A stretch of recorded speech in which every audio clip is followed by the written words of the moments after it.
হয় নমস্কাৰ সাংবাদিক বন্ধুসকল আপোনালোকক আজিৰ এই বিচুৱাৰ বতৰত আপোনালোকক আমি শুভেচ্ছা জনাইছোঁ বিটাৰ আক্ৰাছুৰ তৰফৰ পৰা। তো আমাৰ মাজত আজি বিটাৰ আক্ৰাছুৰ কেন্দ্ৰীয় সমিতিসমূহ বিষয়ববীয়া তথা আমাৰ বিটাৰ আক্ৰাছুৰ 4খন জিলাৰ সভাপতি সম্পাদককে ধৰি সমূহ বিষয়ববীয়াৰ উপস্থিতিত আপোনালোকক এটা কথা ক'ব বিচাৰিছোঁ যে যোৱা কিছুদিনৰ পৰা আমাৰ বিটাৰ আক্ৰাছুৰ নামত কেইজনমান ব্যক্তিয়ে বিটাৰ আক্ৰাছু মানে যিটো আমাৰ লক্ষ্য উদ্দেশ্য তথা আমাৰ যি বিটাৰ আক্ৰাছুৰ এটা চিন্তাধাৰাতে বিটাৰ আক্ৰাছু গঠন হৈছে, এই চিন্তাধাৰাটোক নস্যাৎ কৰাৰ কাৰণে কেইজনমান ব্যক্তিয়ে লাগি আছে। তো সেইদিনাখন দেখা পালোঁ যে আপোনালোকৰ প্ৰেছ ক্লাবত আহিও তেওঁলোকে মানে এটা প্ৰেছ বিবৃতি দিছে। তো সেইটোক আমি বিটাৰ আক্ৰাছুৱে তীব্ৰ ভাষাৰে নিন্দা কৰিছোঁ আৰু গৰিহণা জনাইছোঁ। তেওঁলোকক একচুৱেলি তেওঁলোকে আমাৰ লগত সংগঠনত অলপ আগতে কিছুমান বিষয়ববীয়াৰ ভাৱত জড়িত আছিল। তেওঁলোকে মানে আমাৰ সংগঠনৰ পৰা অসাংবিধানিক মানে আননেচেচাৰী কাম কৰাৰ কাৰণে তেওঁলোকক আমি একচুৱেলি সংগঠনৰ পৰা এটা এক্সপেল কৰি ৰখা হৈছিল আৰু তেওঁলোকে কমিটিৰ পৰা তেওঁলোকে অব্যাহতি লৈছিল। আৰু এই কমিটিৰ পৰা অব্যাহতি লোৱা মানুহকেইটাই আৰু বিটাৰ আক্ৰাছুৰ ওপৰত অনাস্থা প্ৰস্তাৱ আনিছে। এইটো কম হাস্যকৰ বিষয়। আৰু আপোনালোকৰ মাজত এটা কথা ক'ব বিচাৰিছোঁ, এই কেইজনক যিগৰাকী ব্যক্তিয়ে নেচাই আছে তেওঁলোকে জনা উচিত যে অব্যাহতি মানুহ দিয়া তেওঁ জনাটো উচিত যে অব্যাহতি মানুহ দিয়াটোক আৰু মানে বিটাৰ আক্ৰাছুকে আৰু অনাস্থা প্ৰস্তাৱ আনিব পাৰে নেকি। একচুৱেলি সেই মানুহজনৰ জ্ঞান নাই, তেওঁ কেতিয়াও আক্ৰাছুৰ লগত কেতিয়াও জড়িত নাছিল। মোৰে ফিটনেছ চাৰ্টিফিকেট লৈ তেওঁ APPL দলত যোগদান কৰিছে। তো যোগদান কৰি পেলাই আজিৰ তাৰিখত মানে যি কাম কৰি আছে এইটো ৰাইজে দেখা পাই আছে। তো গতিকে মই এইবিলাক বিতৰ্কিত মন্তব্যত ইমান নাযাওঁ। গতিকে তেওঁলোকক আমি এই কেইটা আছিল আমাৰ 21 মাৰ্চতে আমি 21 এপ্ৰিলতে আমি তেওঁলোকক এটা চিৰাং কি কয় বিটাৰ আক্ৰাছুৰ এক্সিকিউটিভ জৰিয়তে তেওঁলোকক অব্যাহতি আৰু লগতে বহিষ্কাৰৰ প্ৰস্তাৱ দিয়া হৈছে। আপোনালোকক আজি প্ৰেছ বিবৃতিৰ যোগে আমি পেপাৰ কাটিংটো কিবা দিলোঁ আৰু তেওঁলোকে আপোনালোকক প্ৰমাণ সহকাৰে দেখাব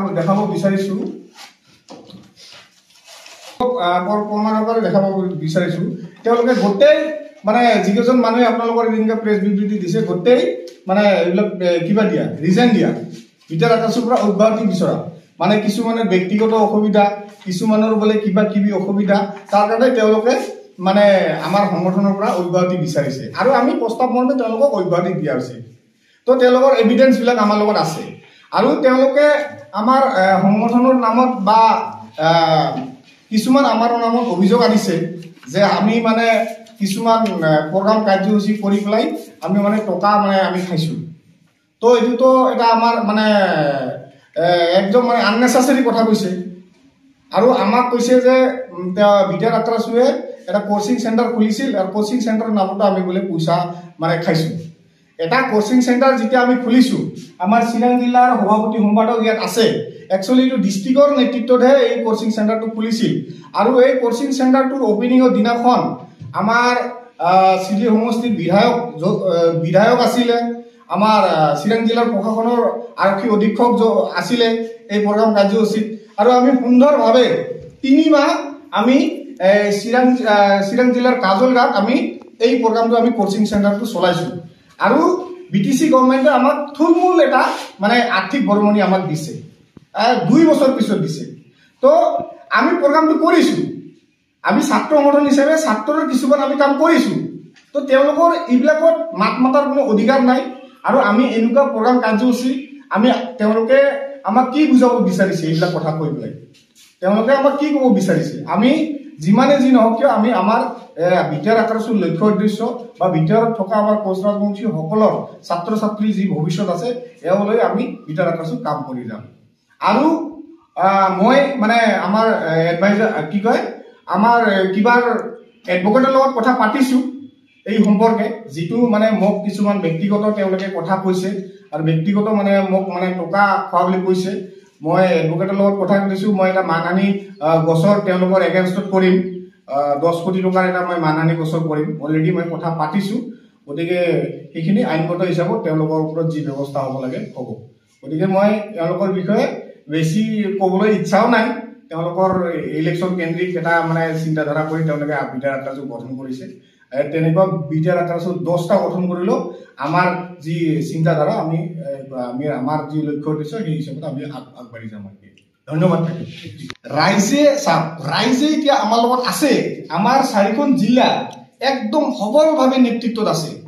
তেওঁলোকে এটা প্ৰগ্ৰাম কৰা দেখাকচোন আজি আপোনালোকে চিৰাং জিলাৰ সাংবাদিক আমাৰ ইয়াত আপোনালোকে জানে সাংবাদিক আজি আপোনালোকৰ লগত এটা আমাৰ আত্মীয় ভাৱ বা সম্পৰ্ক কেতিয়াৰ পৰা আজি আমাৰ ইয়াত সিনিয়ৰ সাংবাদিকসকল জানে মই কেনেকৈ সংগঠন কৰি আছো আপোনালোকে মোৰ বিষয়ে জানে আজি মোৰ 16-17 বছৰ আকাশৰ লগত জড়িত আমি গ্ৰাস ৰুটৰ পৰা আজি এইখিনি লেভেললৈকে আমি সংগঠন কৰি আহিছো গতিকে আপোনালোকে আমাক জানে আজি আপোনালোকক মই এটা কথা ক'ব বিচাৰিছো আপোনালোকে কোনদিন তেওঁলোকক সংগঠন আক্ৰাসুৰ নামত দেখা পাইছে নেকি কওকচোন আপোনালোকে সংগঠনৰ নামত কেতিয়া ক'ৰবাত দেখা পাইছে নেকি এইকেইজন ব্যক্তি যে সংবাদ মেল দিছে এই বাপুকন নামৰ যিজন ব্যক্তিয়ে সংবাদ মেল দিছে এটা চিডলি ব্লক পিএছএল এটা এম্বুলেন্স ড্ৰাইভাৰ এই এম্বুলেন্স চলায় এই এম্বুলেন্স চালক আমি তেওঁলোকৰ মানে যিজন সুপাৰিনটেণ্ডেণ্ট আছে তেওঁলোকৰ যিজন চাৰ্জত আছে চিৰাং ডিষ্ট্ৰিক্টে তেওঁলোকৰ কথা পাতিছো আৰু তেওঁৰ এগেইনষ্টত আমি কেছ কৰিম আমি কথা পাতিছো তেওঁলোকৰ আমি গুৱাহাটীতো আমি তেওঁৰ এগেইনষ্টত আমি অলৰেডি কমপ্লেইন লেটাৰ লেখা হৈছে আমি পঠাই দিছো তো আমি এইটো একশ্যন লম এজন এম্বুলেন্স চালকে চৰকাৰীভাৱে এজন এম্বুলেন্স চালকে এটা সংগঠনক মানে আবল তাবল বকিব পৰা এইটো ডিপাৰ্টমেণ্টলি তেওঁক দায়িত্ব দিছে নে বোলে তেওঁক মানে কি কয় মানে ডিপাৰ্টমেণ্টলি তেওঁক কৈছে নেকি যে বোলে মানে বিটাৰ আকাশক তুমি এনেকৈ সমালোচনা কৰা তেওঁ আমাৰ লগত চেলেঞ্জ কৰক তেওঁ এম্বুলেন্স চলাটো বাদ দি পেলাই আমাৰ লগত চেলেঞ্জ কৰক তেওঁ আমাৰ লগত চেলেঞ্জ কৰক তেওঁ সংগঠন কৰক এম্বুলেন্স চলাটো বাদ দি পেলাই কৰক এটা এম্বুলেন্স ড্ৰাইভাৰৰ কথা বিটাৰ আকাশু উঠা বহা নকৰে আৰু তেওঁলোকৰ কি সেন্টিমেন্টত কি সেন্টেন্সত তেওঁলোকে বিটাৰ আকাশু গঠন কৰিছে মোক তেওঁলোকে ফোন কৰি পেলাই কি কৈছে আনক কিবা কাক কি ফোন কৰি কৈছে সম্পূৰ্ণ আমাৰ ইয়াত ৰেকৰ্ডিং আছে আমি প্ৰয়োজন পক্ষত হলে আমি সম্পূৰ্ণ ৰেকৰ্ডিং ৰাজহুৱাভাৱে আমি মানে স্প্ৰেড কৰি দিম তেওঁলোকে কি সেন্টেন্সত আৰু মোক ৰাতি কেইটা বজাত ফোন কৰি তেওঁলোকে মানে পদ নাপালে মই অমুক কৰিম তমুক কৰিম বুলি কোৱা মোৰ তাতে ৰেকৰ্ডিং আছে এই বাপুকন বৰ্মনে গতিকে আমি সেইবিলাক বস্তু সময়ত মানে একদম ফাইল কৰি দিম ৰাজহুৱাকৰণ আমি 5-10 হাজাৰ মানুহ গেডাৰিং কৰি আমি গণসমাৱেশৰ জৰিয়তে তেওঁলোকৰ যি মানে ভ্ৰষ্টাচাৰ তেওঁলোকৰ যিটো মানে কিবা সেইটো আমি ফাইল কৰি দিম গতিকে মই এইখিনি আপোনালোকৰ আগত ক'লো আজিৰ সংবাদ মেলটো আমি দিবলৈ ওলাইছোঁ যে আগন্তুক যি লোকসভা ইলেকশ্যন এই লোকসভা ইলেকশ্যনত আমি যোৱা 2 দিনমান আগত আমি অসমৰ মাননীয় মুখ্যমন্ত্ৰী আমাৰ বিটিআৰৰ চিফ মাননীয় প্ৰমোদ বড়ো ডাঙৰীয়াৰ লগত এখন আমাৰ বিটাৰ আকাশুৰ আলোচনা হৈ যায় আৰু বিটাৰ আকাশুৰ যি ডিমাণ্ড আছে বা বিটাৰ আকাশুৰ যি আমাৰ দাবী আছে এই দাবীসমূহ আমাৰ মুখ্যমন্ত্ৰী ডাঙৰীয়াই বা প্ৰমোদ বড়ো ডাঙৰীয়াই আমাক সমাধানৰ এটা মানে ৰাস্তা দিয়ে বা সমাধান কৰি দিম বুলি আমাক এটা প্ৰতিশ্ৰুতি দিয়ে তাৰ কাৰণে আমি যোৱা দৰং ওদালগুৰি সমষ্টিত অলৰেডি আমাৰ 2খন জিলাত আমাৰ ইলেকশ্যন হৈ গ'ল তাতেও আমাৰ জিলা দুখনে কেণ্ডিডেটৰ লগত বা আমাৰ বিজেপি দলৰ যিসকলে মানে বৰমূৰীয়া আছে তেওঁলোকৰ লগত কথা পাতি তেওঁলোকৰ লগত সহযোগ কৰিছে আৰু এইবুলিও কোকৰাঝাৰ 1 নং লোকসভা সমষ্টিত এনডিএৰ প্ৰাৰ্থী যিজন আছে জয়ন্ত বসুমতাৰী ডাঙৰীয়াক আমি বিটাৰ আকাশু হিচাপে এইবাৰ আমি ৰাজনৈতিকভাৱে যি আমাৰ উদ্দেশ্য আছে আমি পূৰ্ণ সমৰ্থন